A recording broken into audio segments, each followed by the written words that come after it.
When I'm reading a book of some kind, especially a novel, it's convenient when the author ties everything together at the end of the book. And we get to see how the whole story is interrelated and everything makes sense. When our gospel reading for this morning, the gospel writer John reaches the climax of the gospel message, the story of Jesus. And he pulls it all together by reminding us that although the gospel is about interactions between Jesus and many people, it is one story. It's kind of like a jigsaw puzzle. When you look at all the pieces together, when it's finished, the scene is complete. And if one piece is missing, especially the piece in the center, it just doesn't look the way it's supposed to look. And it doesn't make as much sense. Notice the pieces of Jesus' ministry coming together in this one story that Jesus tells, that John tells, reminding us of other gospel stories too, written by other gospel writers. It ties it all together at a pivotal moment in the story as a whole. So this morning we're going to do what I call Bible Study Comes to Church. We're going to explore the text. And as we do it, we'll reinforce how Jesus interacted with his followers, but not only how Jesus interacted with his followers in his own day, but how Jesus interacts with us too, and builds up our faith, our hope, our trust in the story of the good news of God that God offers us through Jesus, the risen Christ. Let's start with the gospel writer Matthew. In Matthew's accounting of the Easter morning story, the women went to the tomb. They were given a message by the image that they saw in the tomb, and they left the tomb, and who did they meet but they met Jesus. And they recognized Jesus. And Jesus said to them, "Go tell my brothers that they are to go to Galilee, and I will meet them there." Tell them to go to Galilee. So we now switch over to the Gospel of John in our reading for this morning. And where did that gospel story take place? Galilee. Galilee. As Jesus said he would appear to them in Galilee, that's exactly what he did. And I don't think it's any coincidence that this is the very place where Jesus met his disciples for the first time and called them for the first time. The Sea of Galilee, coming full circle from their calling to this moment of resurrection. And according to John, what were they doing when the resurrected Christ appeared to them? They were fishing, because that's what they knew how to do. They did it well. It came to them like second nature. It was their job. And they had fished all night long and hadn't caught a single fish. Jesus shows up in the morning and he says, "Did you catch anything for breakfast?" "No," they said. And he says to them, "Well, why don't you throw your net off the right side of the boat and see what happens?" And so they did, as he said. And there were so many fish that their nets, although they held the fish, they couldn't pull the nets in. It was so heavy. Well, now let's go to Luke's gospel. And remember when Jesus called his disciples in the first place at the Sea of Galilee? It was after he had taught the crowd from Peter's boat. And he told Peter, "Why don't you head out into the water and put down your nets for the catch that awaits you?" And what does Peter say? "Master, we've been out all night and we haven't caught a single fish. Not even a minnow. But if you say so, we'll put out the nets." And what happened? There was a huge haul of fish. The straining of the nets past their capacity. They even broke. And Simon Peter fell on his knees before Jesus, the first time he had met him, and called him Master. Gospel reading for today, full circle. The same scenario. How did Peter recognize and know that it was indeed Jesus on the shore? Through the abundance of fish that they hauled in their nets. Just like when he first called them. And when they arrived on shore, they saw a fire laid with fish and bread cooking on it. Fish and bread. Remind you of another story? In this case, probably not enough to feed thousands, but certainly breakfast for Peter and the others. I read an article this past week, and it started off by talking about how the Last Supper has a very prominent place when we observe Holy Week. And so it should, because of all that happened in that week. But the writer of the article went on to say that the Last Supper wasn't the last meal that Jesus had with his disciples. He had the barbecue on the beach that we heard about this morning. And the writer of that article calls it the last breakfast.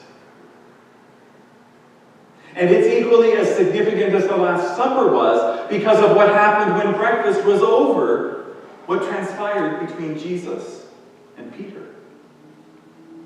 After breakfast, Jesus asked Simon Peter, "Do you love me?"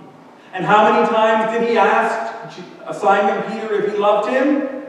3 times. "Do you love me?" "Yes, I love you." "Do you love me?" "Yes, I love you." "Do you love me?" And by the last time, he was getting pretty flabbergasted. He was getting frustrated. He was getting agitated. "Of course you know I love you." Reminds me of another story that's there in the gospel. Do you think it was coincidence that Jesus asked him 3 times if he loved him? Because there was another occasion where something happened 3 times. And what was that? Peter denied it. The guard said, "Do you know this man?" "I don't know." One of the servants said, "I'm sure you were with him." "No, I've never been with him before." And the 3rd time, "You must know him." No, I don't know anything about him." 3 times Peter denied Jesus, and 3 times Jesus says, "Do you love me?" I don't think that's coincidence. And then Jesus says to Peter, "When you get old, you'll stretch out your hands while someone else takes you where you don't want to go." And when he said that, that was hinting the kind of death that Peter would die.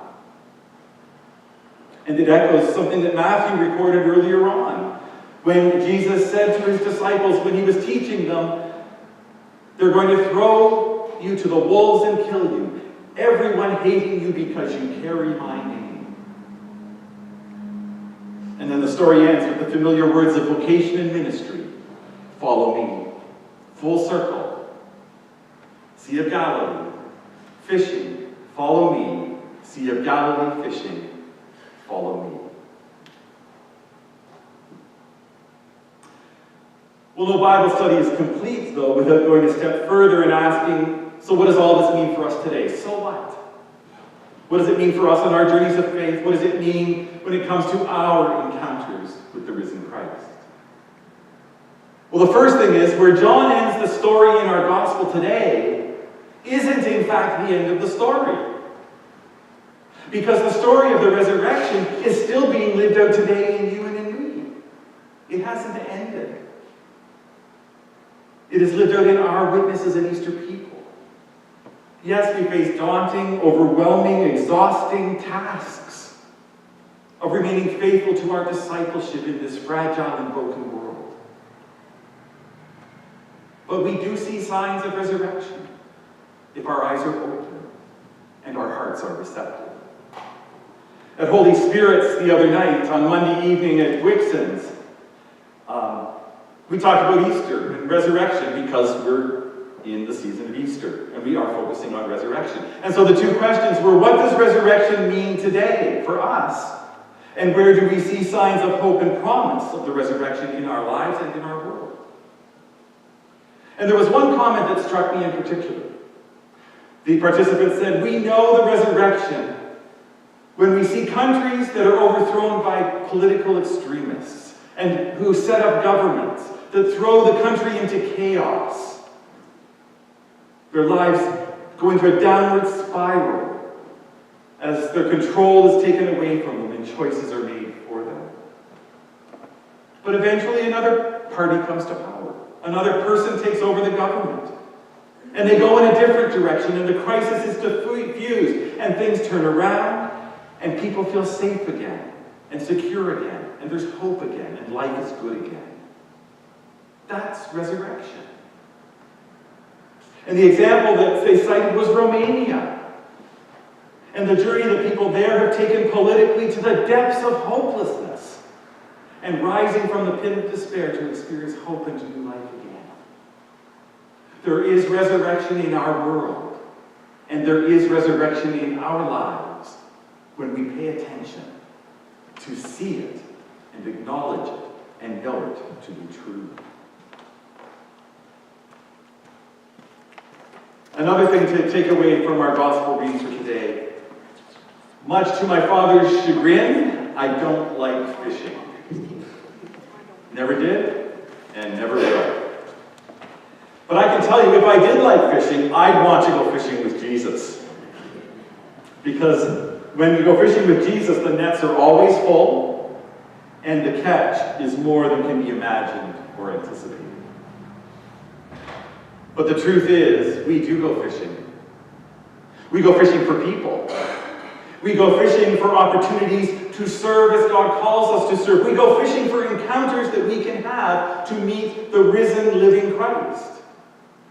And we go fishing for opportunities to be the living Christ for others. And more often than not, I'll claim it for myself, I won't claim it for everybody, but I think it's true for most of us. More often than not, when I do it, it's my way. My plan, my vision. After all, God's inspired me and us to know what we should do, right? So let's just go and do it. And where does that get us? Not nearly as faithful in our ministry as when we let Jesus take the lead. And when we follow where Jesus directs us to go through the power of the Holy Spirit. And when we engage in the opportunities that Jesus places in front of us. So maybe we need to let Jesus lead and follow him as his disciples do.